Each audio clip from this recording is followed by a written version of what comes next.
తిరుపతి దేవస్థానం దత్తత దేవాలయమైన ఇర్రిపాక శివకేశవుల క్షేత్రంలో నేటి నుంచి తిరుమల లడ్డూ ప్రసాదం విక్రయం ప్రారంభమైంది. మారుమూల గ్రామమైన ఇర్రిపాకలో తొలిసారిగా తిరుమల లడ్డూలు అందుబాటులోకి రావడంతో భక్తులు ఆనందం వ్యక్తం చేస్తున్నారు. ఇప్పటి వరకు తిరుమలకు వెళ్లాల్సి వచ్చిన భక్తులకు ఇప్పుడు తమ గ్రామంలోనే లడ్డూలు లభించడం విశేషంగా మారింది. మెట్ట ప్రాంతంలోని చిన్న గ్రామంలో టీటీడీ లడ్డూ విక్రయం ప్రారంభం కావడం స్థానికంగా చర్చనీయాంశమైంది. ఈ కార్యక్రమం జ్యోతుల నెహ్రూ చొరవతో ప్రారంభమైనట్లు ఆలయ అర్చకులు తెలిపారు. భక్తులు పెద్ద సంఖ్యలో ఆలయానికి తరలివచ్చి తిరుమల లడ్డూలను కొనుగోలు చేస్తూ సంతోషం వ్యక్తం చేస్తున్నారు.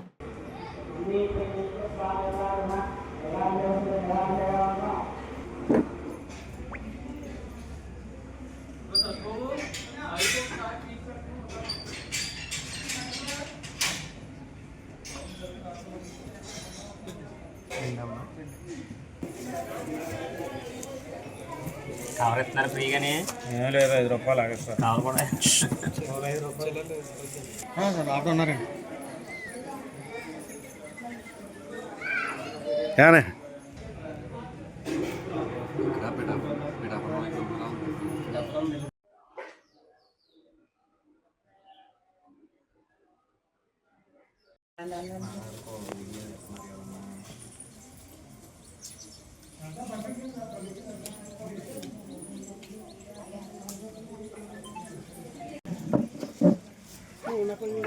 తెల్ల